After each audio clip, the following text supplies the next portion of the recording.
इसमें से एक थ्योरम जरूर आती है। अब मानकर चलिए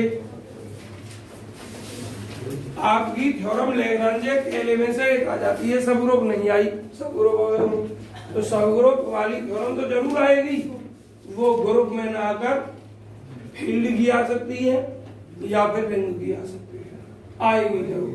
पेपर में प्रश्न ये होगा कि सिद्ध कीजिए सबग्रुप ऑफ, मतलब two subgroup of a group, उनका intersection is also a group.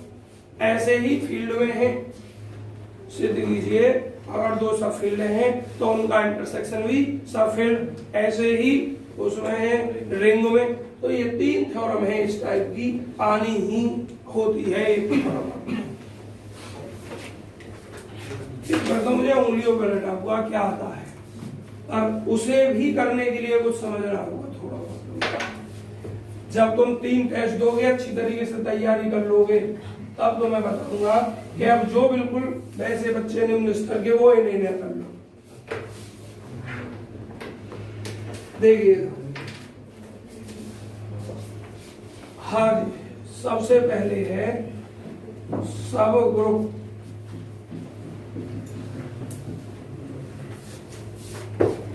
देखना सब ग्रुप क्या है, बहुत आसान डेफिनेशन है।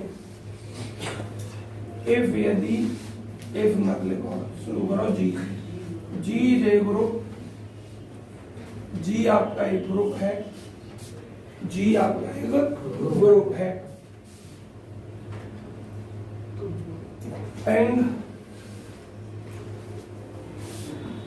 S is a subset of G. इसमें एक बार इन्हें देख लो फिर डालना, जी ग्रुप है, एस सबसेट है एक ग्रुप जी का, देन तब एस इज, इसमें भी नहीं आ जाओगे बिल्कुल, S is said to be, S पहले वाले में देखिए देख ली हूँ तो कह लिए ना होगा इसी में, तो यहाँ पे नहीं लिखा ली इन्हें फेंक देंगे। देन तब S is said to be, तब एस कहलाता है ए सब ग्रुप ऑफ जी। और बच्चों जो डेफिनेशन में यहाँ लिख रहा हूँ वही डेफिनेशन आगे आएगी, सब रिंग की, सब फील्ड की, बस नाम बदल जाएगा, ग्रुप की जगह रिंग हो जाएगी, फील्ड हो जाएगी। G is a group and S is a subgroup of G, then S is said to be subgroup of G if, यदि S is itself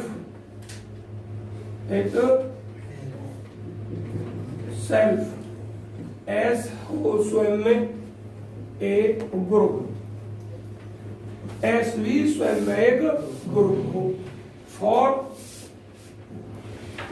same operation, और same operation that is applied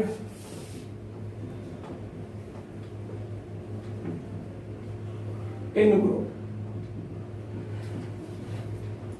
जो operation group में apply किया गया था उसी operation, अगर group plus के लिए है और एस जी का सबसेट है और एस भी प्लस के लिए ग्रुप की सभी कंडीशंस को सेटिस्फाई करता हो तो ऐसा ग्रुप कहलाता है। अगर जी ग्रुप गुणा के लिए है, जी ग्रुप किसके लिए है, गुणा के लिए है, और एस भी गुणा के लिए ग्रुप की सभी प्रॉपर्टी को सेटिस्फाई करता हो तो ऐसा ग्रुप कहलाया। फील्ड में कैसे परिभाषा दे दी जाएगी, जी की जगह फील्ड एफ लिख देंगे, F is a field and S is a subset, पहले subset of F, then S is said to be a subfield of F if S is itself a field में सब अनफील्ड होंगे वहां, और same operation that is applied in, समझ में आ गया। तो आगे डेफिनेशन में नहीं लिखवाऊंगा, बस के लिए छोड़ूंगा और उसकी चीजें समझाऊंगा। बच्चों आवाज बंद। इस पर आधारित एक सवाल देखिए, छोटा सा, फोटो अभी मत खींचो, पहले एक सवाल देख लो। बच्चों ये कॉम्प्लेक्स वगैरह दे रखे हैं कॉम्प्लेक्स क्या होता है, एक लिखवा नहीं रहा हूं मैं ना, इंपोर्टेंट है, सुन लो बस, नाम दिखाई दे गया मुझे ऊपर। तो कोई ग्रुप जी है, जी का कोई भी सबसेट, जी का कोई भी सबसेट जो ग्रुप की किसी भी कंडीशन को सेटिस्फाई करे या ना करे, बस सबसेट होना चाहिए, उसका कॉम्प्लेक्स कहलाता है। तो इसका मतलब सब ग्रुप भी क्या होगा, एक कॉम्प्लेक्स ही तो होगा। तो कॉम्प्लेक्स की परिभाषा क्या हो गई कि कोई भी सबसेट जी का वो किसी प्रॉपर्टी से सेटिस्फाई करे या ना करे, कॉम्प्लेक्स कहलाता है। अब इतनी चीजों को याद रखने की जरूरत नहीं है, क्योंकि बहुत सारी इंपोर्टेंट चीजें कब तक याद रखने। तो बच्चों एक एग्जाम्पल जरा देखें, और भाई मैं बस पूरी तरीके से लिखवाऊंगा नहीं अपने शब्दों में, आपको उसमें नोट्स में हो रहा होगा, उसमें देख लेना, बस मैं मतलब समझा दूंगा। देखिए जी आपका एक ग्रुप है, अब क्या है ग्रुप 1 - 1 और i - 1, i और -i सॉरी। तो ये जी जो है किसके लिए, एडिशन मॉडुलो, किसके लिए नहीं सॉरी मल्टीप्लाइकेशन के लिए, मॉडुलो कुछ नहीं है, बस मल्टीप्लाइकेशन के लिए ग्रुप एस में लिख रहा हूं, और एस मेरे बच्चों में लिख देता हूं 1, क्या लिख देता हूं। एक बात बताओ जरा, ये एस के सब एलिमेंट जी के अंदर है या नहीं? तो भाई विशाल कुमार, ये अगर ग्रुप होगा इस जी का, या ये कहें ये ग्रुप की सभी कंडीशन सेटिस्फाई करेगा, तो इसे इसको सब ग्रुप कह देंगे, अगर नहीं करेगा तो नहीं कहेंगे। तो विशाल मुझे बताओ, ये बस संभावना व्यक्त कर दो, ये ग्रुप की सभी कंडीशंस को सेटिस्फाई कर सकता है या नहीं, संभावना व्यक्त करो। मैं पूरा एग्जैक्ट नहीं पूछ रहा हूं तुमसे,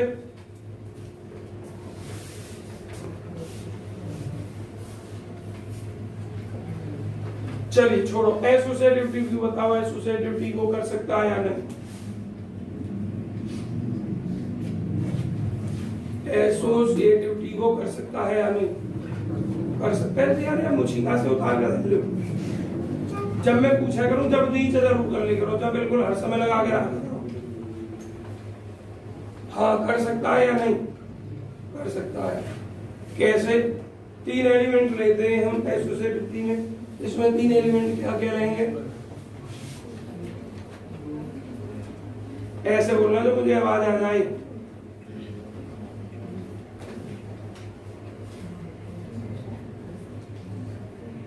आकाश 1 - 1 और आई तो यार है ही नाम है इसमें, मतलब इसी में से 3 एलिमेंट करने पूरे, ए ये बी, और फिर जो सी लो इसमें से कोई सा ले लो, क्योंकि सेट के अंदर एलिमेंट रिपीट कितनी बार लिख सकते हो, है डिनोट ही तो ना करते, लेकिन हो कितने भी सकते हैं बच्चों, क्योंकि सेट में बस डिस्टिंक्ट एलिमेंट लिखे जाते हैं। अगर मैं किसी सेट में 1 50 बार लिख दूं, लेकिन जब उसके एग्जैक्ट करने की बात आएगी तो 1 ही लिखा जाएगा, लेकिन element A B C D कुछ भी ले सकते हैं, और वो सब 1 लिख सकते हैं। तो बच्चों ये जो है मैंने लिखा है एग्जाम्पल, ये ग्रुप की सभी प्रॉपर्टी को सेटिस्फाई कर रहा है, आप चेक कर रहे होंगे। देखो पहले आइडेंटिटी देख लो, 1 होती गुणा की, एसोसिएटिविटी इन तीन लोग इनमें से तो वो प्रॉपर्टी सेटिस्फाई करेगी, और वैसे भी तुम्हें ध्यान है कॉम्प्लेक्स नंबर के ही तो एलिमेंट है, आई दिखाई बना दे रही तुम्हें, प्योर कॉम्प्लेक्स नंबर का एक special type pure real number जिसमें आई 0 है, और कॉम्प्लेक्स नंबर का सेट एसोसिएटिविटी को सेटिस्फाई करता है। एसोसिएटिव सेटिस्फाई होगी। इनवर्स की बात कर लो, देखो 1 का इनवर्स 1 ही होगा, -1 का इनवर्स -1 ही होगा, ठीक। क्लोजर की बात करो, 1 की -1 में कर दो, या -1 की 1 में कर दो, -1 आएगा वो भी इसमें है। तो ये ग्रुप की सभी प्रॉपर्टी को सेटिस्फाई कर रहा है, इसलिए ये एस का क्या है, सब ग्रुप है, ठीक। और प्रॉपर्टी जमा कर आप अपने पीडीएफ में लिखेंगे, पीडीएफ में से। पर सवाल इतना छोटा नहीं आता बच्चों आपका। बच्चों अब आपको जो थ्योरम करनी है, मैं पहले इंटरसेक्शन वाली को देख रहा हूँ कहाँ है। हाँ मिल गई भाई। इस प्रॉपर्टी थ्योरम को देखिए 207 पेज पे। आवाज नहीं,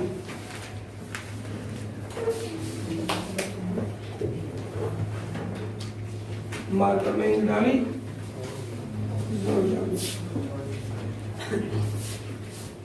देखिए मोस्ट इंपोर्टेंट लिख लो। अगर ये ग्रुप की ना आई तो फील्ड या रिंग की आ जाएगी, और आएगी जरूर इनमें से आता है कोई थ्योरम। देखिए क्या है, पेज नंबर है आपका 207, और इस 207 पेज में बच्चों थ्योरम नंबर फर्स्ट है। हमने प्रॉपर्टी ना पढ़ाई अभी तुम्हें इसकी सब ग्रुप की, इसी में समझ जाना, और मैं बता दूंगा, निशान लगा दूंगा कौन सी करनी। इफ यदि H1 एंड H2, H1 और H2 आर टू सब ग्रुप्स, यदि H1 और H2 दो सब ग्रुप हैं ऑफ ए ग्रुप G, एक ग्रुप G के, then the H1 intersection H2 is also a subgroup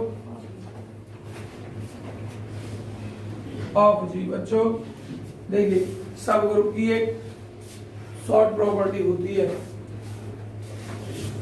G group है और बच्चों S आपका सब ग्रुप है G का, या ये कहें अभी सब ग्रुप ना कह रहे, बस सबसेट है जी का। क्या कह रहे हैं? सबसेट। ए और बी एस के अंदर है, देन अब ओनली अगर ये वाली प्रॉपर्टी आप प्रूव कर देते हैं ए इंटू बी इनवर्स एस के अंदर, तो ये एस जो होता है सब ग्रुप कहलाता है। ये वाली कंडीशन नेसेसरी एंड सफिशिएंट होती है सब ग्रुप के लिए। समझ में आ गया? मतलब जब हमें कोई सब ग्रुप दिखाना हो तो पूरा सब प्रॉपर्टी दिखाने की आवश्यकता नहीं है, थ्योरेटिकल पोर्शन में बस हम इतना दिखा देते हैं। यही काम अब हम यहाँ करेंगे। देखिए H1 H2 अगर सब ग्रुप है G के, देन तब हमें दिखाना है H1 इंटरसेक्शन H2 भी सब ग्रुप है, तो हम A B इनवर्स हम लेंगे, A और B दो element H1 intersection H2 belong करते हैं, तो हमारा ये उद्देश्य होगा कि ये इसके अंदर भी आ जाएगा। अगर ये आ गया तो हमारा काम बन जाएगा, नहीं है तो नहीं। लेकिन पहले आपको H1 और H2 के लिए करना पड़ेगा। देखिए क्या लिखोगे आप प्रूफ में, बच्चों बात नहीं करोगे, बहुत आसान है। जी जे ग्रुप, जी एक ग्रुप है, सपोज हम सपोज कर रहे हैं H1, सपोज नहीं बच्चों ये भी गिवन है, अब तक इफ कह दिया ना, ये भी गिवन है।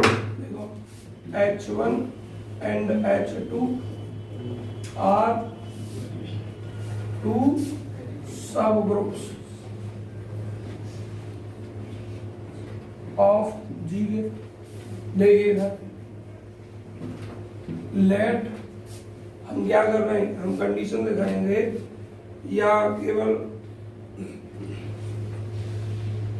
देखिएगा जी ग्रुप है, H1 and H2 are two subgroups हैं ऑफ जी के। अब बच्चों एक बात बताओ, देन अब H भी सब ग्रुप, H1 और H2 भी सब ग्रुप। बहुत दूर दृष्टि से देखना, क्या ये H1 रिक्त हो सकता है, एम्प्टी हो सकता है? समझाने का बहुत मटेरियल है इसमें। क्या H1 एम्प्टी हो सकता है? कोई विद्यार्थी सोच के बताओ, नहीं हो सकता। वही अगर वो एम्प्टी हो गया तो फिर वो ग्रुप की कोई प्रॉपर्टी सेटिस्फाई नहीं करेगा। आपने जब जब ग्रुप सिद्ध किया था, परिभाषा दी थी ग्रुप की, तो वहां लिखा था if G is an empty set, है ना, तभी तो वो जी की सेटिस्फाई कर रहा था प्रॉपर्टीज को। अगर ये H1 जीरो वो हो गया एम्प्टी, तो H1 जी की कोई प्रॉपर्टी सेटिस्फाई नहीं करेगा, तो सब ग्रुप भी नहीं होगा। तो मेरे बच्चों आपका H1 H2 सब ग्रुप है, तो ना H1 एम्प्टी है ना H2 एम्प्टी है। और बच्चों ना H1 एम्प्टी ना H2 एम्प्टी, तो H1 इंटरसेक्शन H2 भी तो एम्प्टी नहीं है, क्योंकि अगर ग्रुप है कोई सेट, तो मेरे भाई कम से कम उसमें एक एलिमेंट होना ना वाला है, वो आइडेंटिटी होता है। क्या होता है वो? आइडेंटिटी। क्योंकि अकेला आइडेंटिटी एलिमेंट ही ऐसा होता है जो सभी प्रॉपर्टी को सेटिस्फाई करा लेता है। तो H1 में भी कम से कम आइडेंटिटी, मैंने मान लिया कुछ नहीं तो आइडेंटिटी है, H2 में भी कम से कम आइडेंटिटी, तो दोनों का इंटरसेक्शन भी करूंगा तो कम से कम आइडेंटिटी तो आ ही जाएगी। तो पहले ये चीज बतानी है, इसने लिखा हुआ है H1 H2 सब ग्रुप में जी के, देन ठीक है, इसने डायरेक्ट लिख दिया बच्चों, देखिए H1 H2 R2 सब ग्रुप जी जी के, देन अब neither H1 is empty, ना तो H1 empty है नॉर H2 ना H2 empty, और जब दोनों ही empty ना है, then तब H1 intersection H2 is not empty also, is not, तो इसको बच्चों में शॉर्ट में लिख दूं, नॉट इक्वल टू 5 के बराबर नहीं, मतलब यही हो गया कि इसमें भी कम से कम एक आइडेंटिटी एलिमेंट जरूर होगा। अब देखना ध्यान से, वी हैव टू ग्रुप, हमें दिखाना है कि H1 intersection H2 is a subgroup of जी, और मैंने बताया कि जब कोई सब ग्रुप दिखाएं तो बस ये वाली प्रॉपर्टी दिखानी आवश्यक होती है। तो देखिए, it is null, to prove it, इसे सिद्ध करने के लिए वी हैव टू प्रूव, हमें सिद्ध करना है ए बी इनवर्स बिलोंग करेगा किसको, H1 इंटरसेक्शन H2 को ओनली, हमें बस इतना दिखाना है, ए बी इनवर्स बिलोंग कर जाए किसको, H1 इंटरसेक्शन H2 को, केवल और कुछ नहीं। अब बच्चों एक बात है, H1 भी तो स्वयं में सब ग्रुप है, H2 भी स्वयं में सब ग्रुप है, तो ए बी इनवर्स H1 में भी बिलोंग करेगा और ए बी इनवर्स H2 में भी बिलोंग करेगा। ये चीज आपको लिखना है, तो लिखोगे यहाँ पर आप पहले देखो, ये सिद्ध कब करना है, ये सिद्ध करना है जब ए और बी दोनों इसके अंदर हैं, आवाज नहीं, वैन जब ए भी बिलोंग करे किसको, H1 इंटरसेक्शन H2 को, और बी भी किसको बिलोंग करे, H1 इंटरसेक्शन H2 को, जब ये दोनों बिलोंग करेंगे तब ए बी इनवर्स में इतना दिखाना है, इसमें बिलोंग करते हुए दिखाना है। अब देखिए क्या लिखना है आपको, ना अब इफ यदि ए बिलोंग करता है H1 इंटरसेक्शन H2 को, देन मेरे बच्चों ए H1 को भी बिलोंग करेगा और ए H2 को भी बिलोंग करेगा, एंड बी जब H1 इंटरसेक्शन H2 को बिलोंग करेगा तो बी H1 को भी बिलोंग करेगा और बी, आधे बच्चे नहीं जानते होंगे इस चीज को, हमारे विशाल भैया न जानने का कारण भी है, अरुण भैया ना तो होगी, देखो भैया कैसे है ये चीज, कैसे हम लिख रहे हैं, देखो ए लिखा मैंने 1 2 3, बी लिखा मैंने 2 3 4, इन दोनों का इंटरसेक्शन लिखा मैंने, इंटरसेक्शन का मतलब जो दोनों में हो, 2 3 दोनों में है। अब देखना दो अगर इंटरसेक्शन में है तो ये दो इसमें भी है और ये दो इसमें भी है। ऐसे ही तीन अगर इंटरसेक्शन में है तो तीन इसमें भी है, इसमें भी है। यही मैंने लिखा कि ए दोनों के इंटरसेक्शन में तो एक अलग अलग दोनों में भी होगी, बी भी दोनों में अलग अलग होगी। अब देखिए क्या लिखेंगे, H1 के अंदर दोनों एलिमेंट आ गए, देखो H1 के अंदर B भी आ गया और A भी आ गया। अब क्या लिखोगे, अरे बात नहीं भाई, सिंस चूंकि H1 is a subgroup also, H1 चूंकि सबग्रुप B है दिया है हमें सवाल में, इसलिए AB इनवर्स मेरे बच्चों H में भी अप्लाई करेगा एंड H1 में से and H2 is also A subgroup, H2 he subgroup है ऑफ G का, देन तब AB इनवर्स भी तो H2 में बिलोंग करेगा। इसको एक मान लो, इसको दो मान लो और आपकी थ्योरम सिद्ध हो गई। Taking intersection both equations first and second, equation की जगह आप रिलेशन लिखना, क्योंकि इक्वेशन में इज इक्वल टू जरूर होना चाहिए, या इज इक्वल टू नहीं है, रिलेशन लिखना। Then AB inverse intersection AB inverse, same element का लिखोगे तो वही आ जाता है, और इधर लिखोगे H1 इंटरसेक्शन, हमें क्या सिद्ध करना था,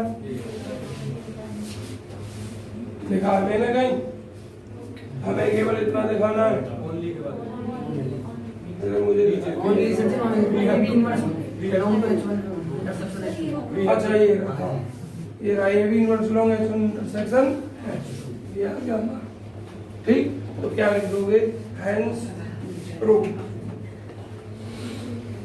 या इसके बाद थ्योरेटिकल लाइन ये वाली जरूर उतार देना, hence if H1 and H2 are two subgroups of a group G, then तब H1 intersection H2 is also a subgroup। ये थ्योरी लिखने के बाद तब लिख देना हेंस को, उतार लीजिए वो फोटोग्राफ,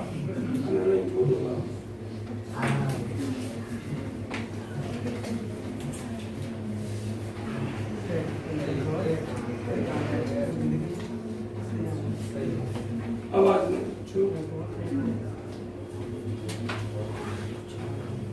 अब देखो बच्चों, ये वाली थ्योरम जो है जिसमें हमने यूज किया है इस कंडीशन का, वो कहीं प्रूफ होने के लिए है बच्चों। थ्योरम नंबर 2 है, क्या है, थ्योरम नंबर 2,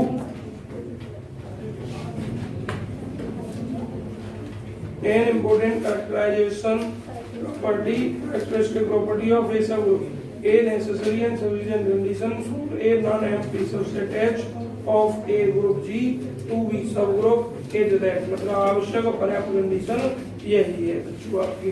देखना जरा, आवाज नहीं करेंगे बिल्कुल भी, ये थ्योरम आपको प्रूफ करनी है। मैं करवा रहा हूँ 204 पेज पे, टाइम कितना है, 10 मिनट का है। 10 मिनट में पूरा नहीं, कम से कम एक पार्ट तो समझा दूंगा, इसका नेसेसरी कंडीशन तो समझा दूंगा, बाकी कल करा देंगे।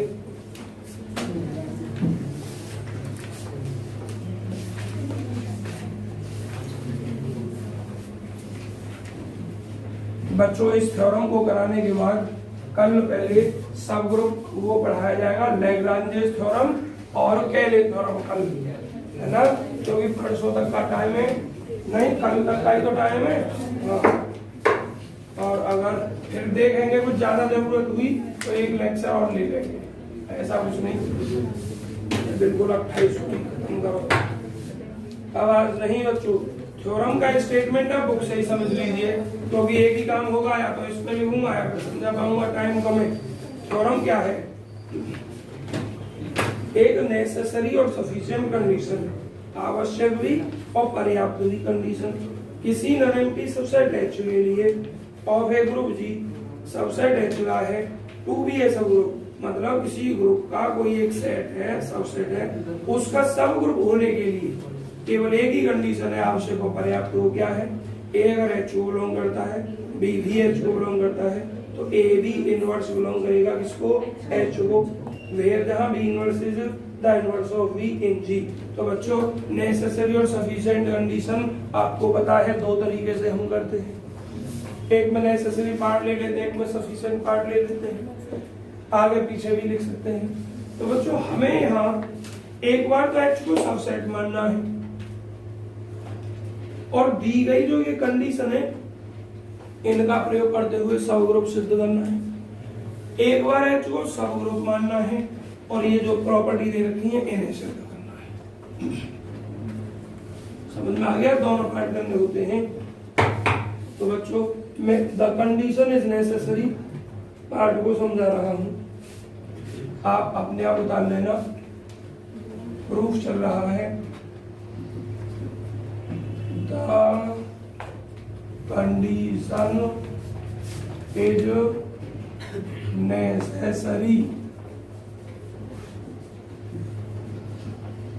और बच्चों मैं मान रहा हूं सपोज, देखो ज्यादा नहीं लिख रहा हूं थ्योरी को कि टाइम कम है। Suppose H is a subgroup of ji. Suppose कर रहा हूं कि एच सब ग्रुप है जी का, देन तब वी हैव टू प्रूव, हमें सिद्ध करना है दैट की जो कंडीशन दे रखी है, क्या सिद्ध करना है? इफ ए बिलोंग करे एच को और बी भी बिलोंग करे एच को, इम्प्लाइज करेगा a b inverse belong H को। बी इनवर्स के बारे में लिखा हुआ है, बताना क्या? Here b inverse is the inverse of a. बच्चों ध्यान से सुनो, बी, हाँ बच्चों ध्यान से सुने, आप जब दूसरी कंडीशन लिखोगे सफिशिएंट पार्ट करोगे तो आप सिर्फ लिखोगे let H is a subset of ji.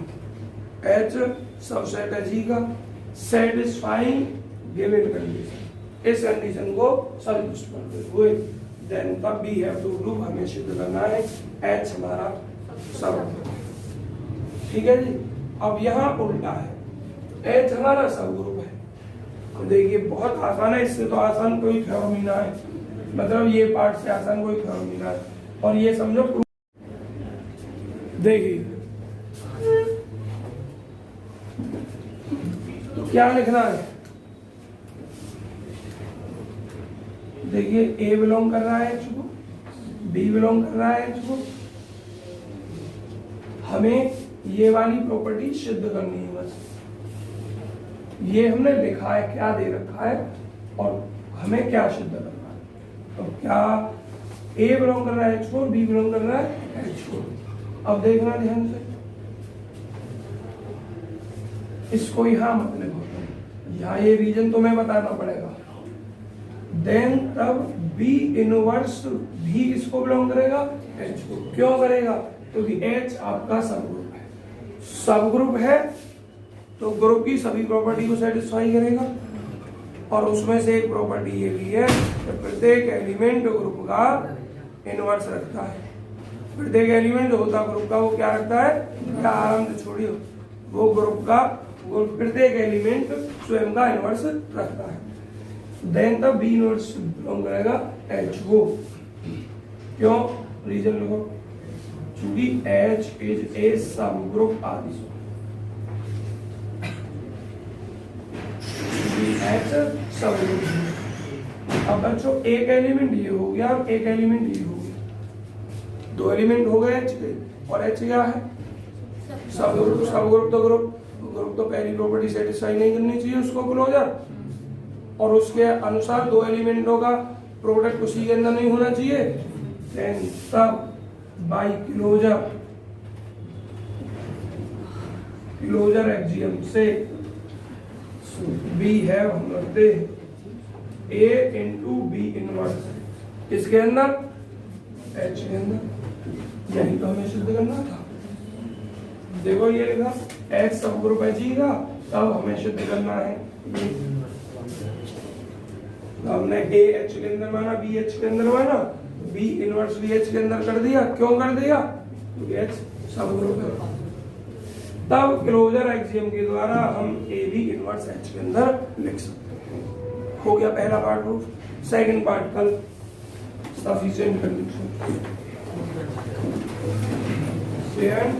Condition. बच्चों कोई विद्यार्थी फीस जमा नहीं करेगा।